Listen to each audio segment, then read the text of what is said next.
मुहूर्ते सबसे बड़ खबर HD लाइव 24/7 इस वक्त की सबसे बड़ी खबर। खर्च पूजा और मेले को लेकर अगरतला जिला मजिस्ट्रेट कार्यालय में एक महत्वपूर्ण बैठक आयोजित की गई। इस बैठक में क्षेत्र के विधायक रतन चक्रवर्ती, पश्चिम जिले के प्रभारी जिला सभाधिपति विश्वजीत शील और विभिन्न विभागों के अधिकारी उपस्थित थे।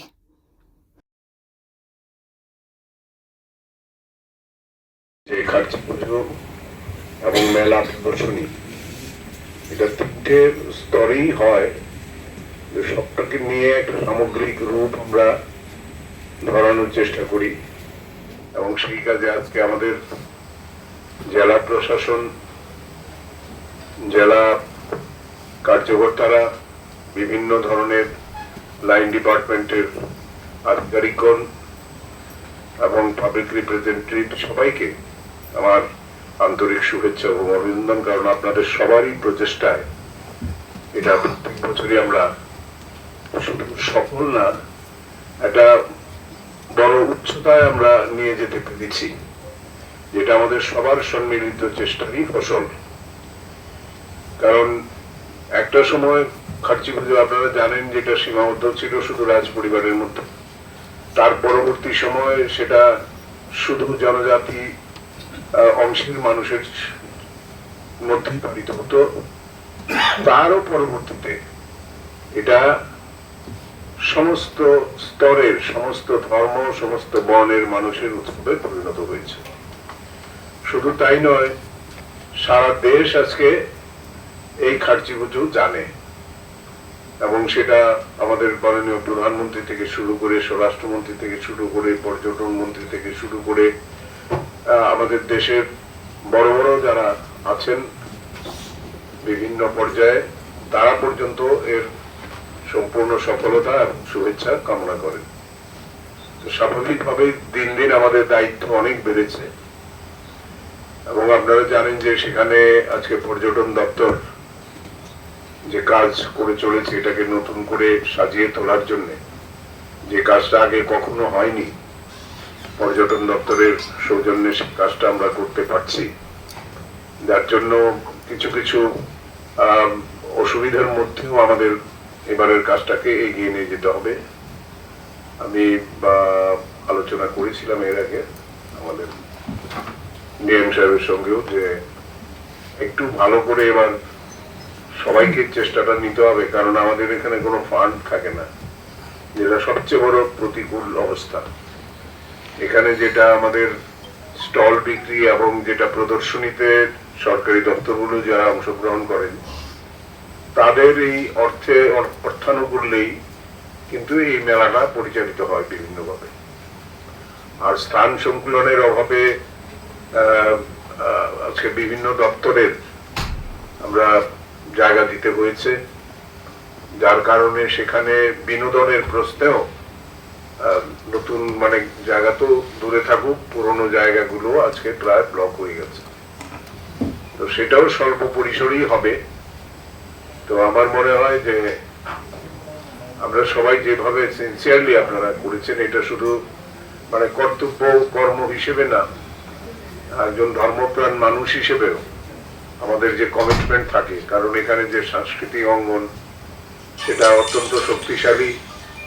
আমাদের কৃষ্ণমালা মঞ্চ, হাভেলি মঞ্চ, দুটো মঞ্চই অত্যন্ত সজীব এবং প্রাণবন্ত থাকে বিভিন্ন সাংস্কৃতিক অনুষ্ঠানের মধ্য দিয়ে, যেখানে নর্থ ইস্ট শুধু না, কখনো কখনো বাংলাদেশ, পশ্চিম বাংলা, সব জায়গা থেকে, আর সারা ত্রিপুরার আর্টিস্টরা এখানে দলমত নির্বিশেষে, কারণ একটা সময় এখানে দেখা হতো, পরিচয় দেখা হতো, কিন্তু আমরা সাংস্কৃতিক জগৎটাকে অনেকটাই ফ্রি করতে পেরেছি এই কারণে যে তার অভিজ্ঞতা, তার স্ট্যান্ডার্ড অনুযায়ী তাকে সেখানে স্থান করে দেওয়া হয়, সেই দিকটা একটা আছে। তারপরে ট্র্যাডিশনাল ফুডের যেটা আছে সেটার জন্য একটা থাকে, ফুড কোর্ট আলাদা থাকে, আর সেই সঙ্গে থাকে নতুন থিম, যেটা প্রত্যেক বছরই আমরা একটা থিম তৈরি করি, যে কমিটিগুলো পরবর্তীতে আমরা বসবো যাদেরকে নিয়ে, যারা এগুলো পরিচালনা করবেন লোকালি, এটা মোটামুটি রাজ্য পর্যায়ের যারা আছেন বা জেলা পর্যায়ে যারা আছেন তাদের দৃষ্টি আকর্ষণ এবং তাদের পার্টিসিপেশন কতদূর কি করেছেন সেটা নিয়ে পর্যালোচনা মিটিংটা হবে। এছাড়া আমাদের ফুড সেফটি হচ্ছে 2026-এর আমাদের খার্চি পুজো মেলা প্রদর্শনী, যেটা প্রত্যেক বছরই হয়। মাঝখানে শুধু কোভিডের জন্য যেটা বন্ধ ছিল 1 বছর, আর সেটা উপলক্ষেই আজকে প্রস্তুতি মিটিং এখানে হয়েছে। বিভিন্ন লাইন ডিপার্টমেন্ট, প্রশাসনের সব স্তরের সবাই আমরা বিস্তারিত আলাপ আলোচনা করেছি এটাকে সাকসেস কীভাবে করা যায়, এবং সেইভাবে আমরা নতুন নতুন আঙ্গিকে প্রত্যেক বছরই আমরা সাজাই এটাকে। এবং আগে বিশেষ করে 2018-র আগে যেই মেজাজ, যেই চিন্তা বা যেই চেতনা নিয়ে এটা হতো, এটা সম্পূর্ণভাবে বদলে দিয়েছি আমরা। এটা এই কমিটমেন্টটা মানুষের প্রতি, সাধু সন্তদের প্রতি এবং এলাকার রাজ্যের গর্বের প্রতি সমস্ত দিকে আমরা কমিটমেন্ট রেখে বিশেষ করে এই পুজোটা সারা ভারতবর্ষের একটা মাত্রা, উচ্চ মাত্রায় নিয়ে যাওয়া হয়েছে।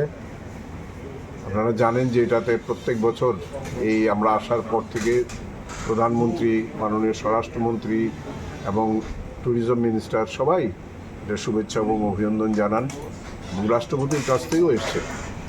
তো সেই তারপরে একটা আপনারা দেখেছেন যে 26শে জানুয়ারির যে প্রজাতন্ত্র দিবসে যেটা হয়েছে দিল্লিতে, যে ট্যাবলু হয়েছে, সেখানে ত্রিপুরার যে চতুর্দশ দেবতার যে পুজো এবং সেটাকে ডিসপ্লে করা হয়েছিল এবং সেটা সেকেন্ড প্রাইজ পেয়েছে। তো আমরা একটা অল ইন্ডিয়া লেভেল উচ্চতায় খার্চি পুজো এবং মেলাকে আমরা পৌঁছে দিতে পেরেছি। এটা এই বছরের নিরলস চেষ্টার ফল হয়েছে, এবং নতুনভাবে আমরা সব কিছুকে, সে ফুড কোর্ট থাকে, খাদ্যের গুণাগুণের নিশ্চয়তা থাকে, সেখানে আপনার কালচারাল যে প্রোগ্রাম হয় সেগুলো সব ওপেন করে দেওয়া হয়েছে। নর্থ ইস্টের বিভিন্ন আমাদের জনজাতি থেকে শুরু করে বিভিন্ন কাস্ট, ক্রিড সবাই এখানে পার্টিসিপেট করার মতো আমরা সুযোগ চেষ্টা করি। বিশেষ করে দুটো মঞ্চ ব্যবহার হয়, দিনের বেলা একবার হয়, সন্ধ্যাবেলা থেকে রাত্র, অনেক রাত্র, গভীর রাত্র পর্যন্তও হয়েছে। তো আমরা সর্বস্তরের জনগণের সহযোগিতা কামনা করি, যাতে সবাই শান্তি শৃঙ্খলা রক্ষা করেন এবং সবাই যাতে সাবধানে, বিশেষ করে এত ভিড় হয় কোনো দিন যদি আমাদের প্রকৃতির সহায়তা থাকে তাহলে অস্বাভাবিক ভিড় হয়। সেই ভিড়কে সামলে সবাই যার যার মূল্যবান জিনিসপত্র যাতে সংরক্ষিত রাখেন, শিশুদের যাতে সাবধানে রাখেন, এবং সব দিক থেকে যাতে কোনো আমাদের প্রস্তুতির অভাব না থাকে সেটা নিয়ে। কারণ নেশা বিরোধী একটা অভিযান আমাদের চলে, আগে থেকে আরক্ষা দপ্তরকেও বলা হয়েছে, স্কাউটস অ্যান্ড গাইডস তারা ভূমিকা নেবে। আমাদের সমস্ত প্রশাসনিক স্তরে আজকে সব দপ্তরের সঙ্গে বিস্তারিত আলোচনা হয়েছে, এবং আপনাদেরও সহযোগিতা আমরা সবসময় পাই। আশা রাখি এবারও আপনাদের সবার সহযোগিতায় আমরা মেলাটিকে সুন্দর এবং সুষ্ঠুভাবে শেষ করতে পারব। কবে নাগাদ হচ্ছে এটা? আগামী মাসের 22 তারিখ থেকে শুরু। স্যার, মেলাতে এই বছর মেলাতে নতুনত্ব কি কোনো কিছু থাকছে? নতুনত্ব না, প্রত্যেক বছরই একটা নতুন আমরা নিয়ে এগোই। আমরা এবারও আমরা থিমটা এখনও ঠিক করিনি, আলোচনা হবে আমাদের। মাত্র প্রাথমিক একটা মিটিং হয়েছে যেটা হয় এখানে, এরপরে এক্সিকিউটিভ কমিটির মিটিং হবে, তারপরে সাব কমিটিগুলোর মিটিং হবে। এক্সিকিউটিভ বডির মিটিংয়েই আমরা মোটামুটি স্থির করব যে আমরা কী থিম নিয়ে এবার। প্রত্যেকবারই আমরা নতুন নতুন চিন্তা ভাবনা নিয়ে অগ্রসর হই, তবে এবার একটা স্পেশাল আমরা চেয়েছি, যেটা হচ্ছে যে মোদিজির 12 বৎসরের যে সময়কাল এবং দেশের উন্নয়নে যে ভূমিকা তিনি নিয়েছেন এবং সেই সঙ্গে রাজ্যে যে উন্নয়ন হয়েছে সেটাকে কেন্দ্রীয় এবং রাজ্য সরকারের সম্মিলিত উদ্যোগকে এটার মধ্যে প্রতিফলিত করতে হবে, এবং সমস্ত ডিপার্টমেন্টে সেভাবে আহ্বান জানানো হয়েছে। আপনাদের সবারই সহযোগিতা কামনা। Bureau report, AGT Live 24/7।